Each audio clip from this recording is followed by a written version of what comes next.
ये कहानी है शमशान में रहने वाले एक ऐसे राक्षस की जो हमेशा इस ताक में रहता कि कब किसी कुंवारी कन्या का जनाजा उठे, कब उसका अंतिम संस्कार हो और कब वो उसकी अस्थियों को निकालकर फिर से उसे अपनी शक्तियों से जिंदा करके अपना दिल बहलाने वाला खिलौना बनाए। वो राक्षस नहीं, मृत्यु का उपहास था, जिसने दशकों की साधना से सीख लिया था कि कैसे कुंवारी कन्याओं की अस्थियों को कामुक कठपुतलियों में बदला जाए। हर जलती चिता उसके लिए एक नया खिलौना थी। गुजरते वक्त के साथ वो दुष्ट राक्षस और भी ताकतवर होता गया। अब उसे केवल और केवल इंतजार रहता तो बस इस बात का कि कब आसपास किसी कुंवारी कन्या की मृत्यु हो और कब वो उसे पुनर्जीवित करके अपनी कठपुतली बनाए। शमशान में जब कभी किसी कुंवारी लड़की का मुर्दा शरीर दाह संस्कार के लिए लाया जाता तो उस भक्षक की आंखें चमक उठती। बीतते समय और उसकी साधना सिद्धियों ने उसे इतना बलशाली बना दिया कि अब उसकी मृत्यु लगभग नामुमकिन थी, क्योंकि उसके प्राण एक तोते में थे।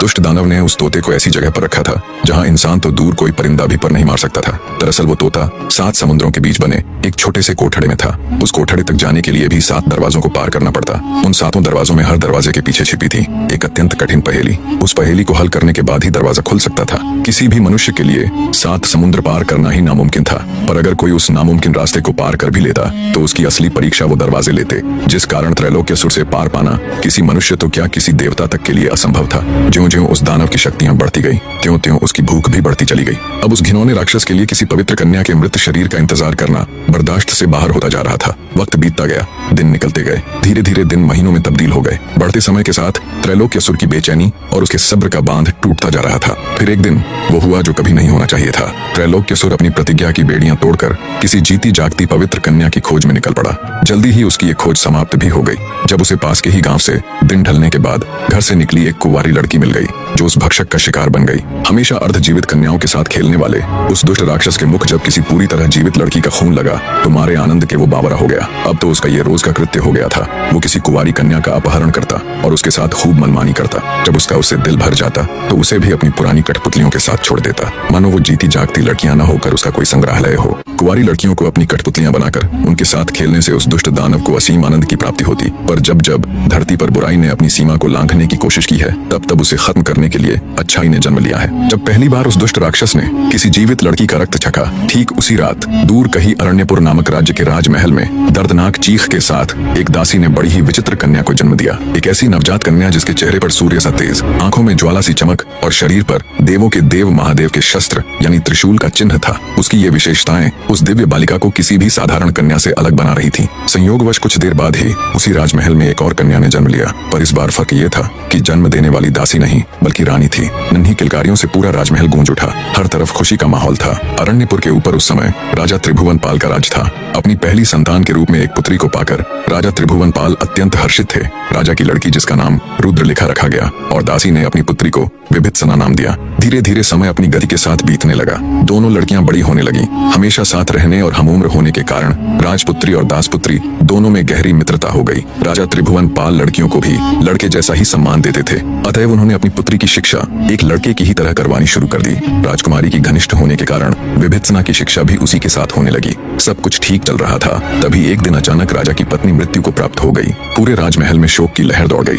राजा त्रिभुवन पाल का बुरा हाल था। अब चूंकि राजकुमारी रुद्रलेखा भी 7 साल की हो चली थी तो उन्हें भी सब कुछ अच्छे से समझ आ रहा था। वो बेचारी भी माँ पुकारते हुए रोए जा रही थी। विभित्सना ने किसी तरह राजकुमारी को समझाया। धीरे धीरे वक्त गुजरा तो दुख के बादल भी हटने लगे। राजा त्रिभुवन पाल ने फिर से अपनी इकलौती पुत्री को शिक्षा ग्रहण करने के लिए वापस गुरुजी के आश्रम भेज दिया। समय गुजरा पर अब भी राजा हमेशा अपनी दिवंगत रानी के बारे में ही सोचता रहता। एक दिन मंत्रियों की सलाह से राजा एक वार्षिक सम्मेलन में गया जहाँ दूर दराज के सभी राजा एकत्रित होते थे। उस समारोह में पास के ही राज्य से राजा त्रिलोचन सिंह भी अपनी पुत्री राजकुमारी त्रिलोचना के संग आया हुआ था। राजकुमारी त्रिलोचना ने जब उस समारोह में राजा त्रिभुवन पाल को देखा तो वो उस पर मोहित हो गई। वार्षिक उत्सव खत्म होने पर जब वे घर आए तो राजकुमारी ने अपने पिता से राजा त्रिभुवन पाल के बारे में पूछा और कहा कि वो उससे विवाह करना चाहती है। राजा को जब अपनी पुत्री की इच्छा का पता चला तो उसने तुरंत एक हरकारे को विवाह प्रस्ताव संदेश के साथ राजा त्रिभुवन पाल के यहाँ भेज दिया। पड़ोसी राज्य से यूं विवाह प्रस्ताव आया देख राजा त्रिभुवन पाल असमंजस में पड़ गया।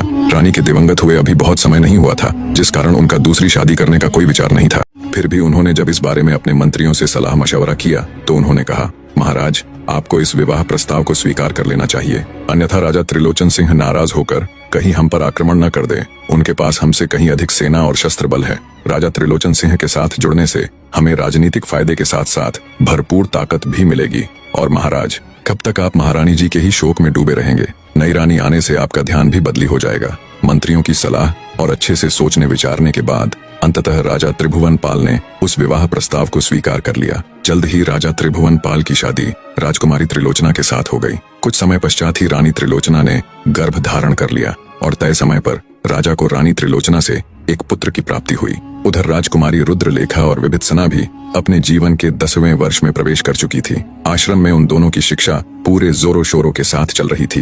राजकुमारी रुद्रलेखा की हर विषय में अच्छी पकड़ थी, पर विभित्सना की बात ही कुछ अलग थी। केवल 10 वर्ष की आयु में उसकी बुद्धि ऐसी कि चाणक्य को भी परास्त कर दे।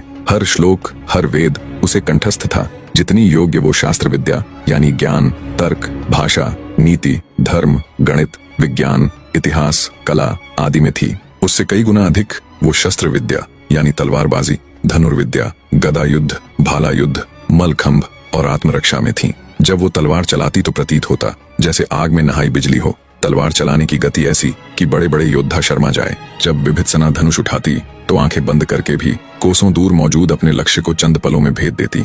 जब वो गदा चलाती तो बड़े से बड़े पत्थर को एक ही वार से कई टुकड़ों में बिखेर देती। शस्त्र और शास्त्र दोनों में उसका कौशल देख उन्हें शिक्षा देने वाले आचार्य काश्यपंत हैरान रह जाते। उन्होंने अपने जीवन में पता नहीं कितने ही राजा महाराजाओं के बच्चों को शस्त्र और शास्त्र विद्या दी थी। एक से एक महारथी योद्धा उनके गुरुकुल से निकले थे, पर उन्होंने अब तक अपने संपूर्ण जीवन में विभित्सना जैसा कोई नहीं देखा था। अब तक के उनके शिष्यों में कोई भी ऐसा नहीं था जो उस 10 वर्षीय बालिका के सामने किसी भी क्षेत्र में पल भर के लिए भी टिक पाता। उसकी इन अद्भुत कलाओं को देख आचार्य काश्यपंत हमेशा उससे एक ही बात कहते, बेटी, तुम्हारा जन्म किसी बहुत बड़े कार्य के लिए हुआ है। तुम्हारे जैसी वीरांगना सदियों बाद जन्म लेती है। समय बीतता गया। जैसे चंदन को और अधिक रगड़ने के बाद उसकी खुशबू और अधिक तीव्र होती जाती है, वैसे ही विभित्सना भी हर विद्या में और अधिक निखरती चली गई। उधर राजा त्रिभुवन पाल का लड़का भी समय के साथ बड़ा होता चला गया। समय का चक्र घूमता रहा। लगभग 10 साल और बीत जाने के बाद राजकुमारी रुद्रलेखा और विभित्सना अपनी विद्या अध्ययन संपूर्ण कर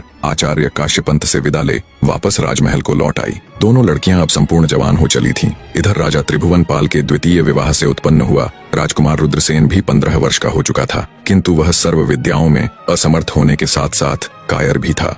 ऐसा अयोग्य पुत्र पाकर राजा त्रिभुवन पाल हमेशा दुखी रहने लगे और जल्दी ही उन्हें अनेकों छोटी बड़ी बीमारियों ने घेर लिया। अपने अंतिम समय को नजदीक देख राजा ने अपने दोनों बच्चों राजकुमारी रुद्रलेखा और राजकुमार रुद्रसेन में से उनके गुणों के आधार पर राजकुमारी रुद्रलेखा को अपना उत्तराधिकारी चुना। राजकुमारी को चुनने के कुछ समय बाद ही राजा ने अंतिम सांस ली। राजा की मृत्यु उपरांत पूरे राजमहल में घोर सन्नाटा पसर गया। पिता की मृत्यु से आहत राजकुमारी रुद्रलेखा का बुरा हाल था। दूसरी तरफ महारानी त्रिलोचना का भी वही हाल था, पर उसके दुख का कारण राजा की मृत्यु नहीं बल्कि उसके पुत्र को उत्तराधिकारी न चुनना था। उसके मन में दिनों दिन राजकुमारी रुद्रलेखा के प्रति द्वेष भावना बढ़ती गई। गद्दी पर बैठते ही राजकुमारी रुद्रलेखा ने अपनी प्रिय सखी विभित्सना को राज्य का महासेनापति नियुक्त कर दिया। राजकुमारी का प्रत्येक निर्णय, यहाँ तक कि छोटे से छोटा कार्य भी विभित्सना की समझदारी भरी सलाह के बिना मुकम्मल नहीं होता था। विभित्सना भी सदैव उनकी छाया बनकर उनके साथ रहती। सब कुछ ठीक चल रहा था और समय का चक्र भी अपनी गति के साथ घूम रहा था। राजकुमार रुद्रसेन अब पूर्ण युवावस्था को प्राप्त हो चुका था। उसका हृदय भी अपनी माता के समान ही इस कटु सत्य को स्वीकार नहीं कर पा रहा था कि उसके पिता ने उसे उपेक्षित क्यों किया। हर रोज वो राजकुमारी रुद्रलेखा को सिंहासन से हटाने की कोई नई युक्ति सोचता रहता। राज्य में वो उस जहरीले सांप के समान बन गया था जो अपने शिकार के लिए नए नए मार्ग ढूंढता रहता है। महासेनापति विभित्सना की तीक्ष्ण बुद्धि इस सत्य को पहले ही भांप चुकी थी कि राजकुमारी के सौतेले भ्राता रुद्रसेन और उसकी माता त्रिलोचना के हृदय में राजकुमारी के लिए केवल और केवल द्वेष भरा है। प्रतिशोध की धधकती अग्नि में अंधे सौतेले भाई ने एक दिन अपनी बहन को सबक सिखाने का निश्चय किया। उसने निश्चय किया कि चाहे उसे किसी भी हद तक गिरना पड़े, चाहे कुछ भी करना पड़े, वो करेगा। दिवंगत पिता ने बेशक उसकी बहन को योग्य मानते हुए उसे अपना उत्तराधिकारी बना दिया, पर अब वो अन्याय और अपमान के इस विष को और नहीं पिएगा। उसने अपनी बहन को सिंहासन से हटाने के लिए राजा कालखंड के पास जाने का निश्चय किया। राजा कालखंड अपने नाम के जैसे ही अपनी दरिंदगी के लिए प्रसिद्ध था। वो इतना दुष्ट राजा था कि जिस भी राज्य पर हमला करता, न केवल उस राज्य पर अपना आधिपत्य घोषित करता, बल्कि उस राज्य की खूबसूरत स्त्रियों को चुनकर अपनी मनमानी करने के लिए उन्हें अपना गुलाम बना लेता। समस्त भारतवर्ष में उस समय कालखंड जितना दुष्ट और ताकतवर राजा दूसरा कोई भी न था।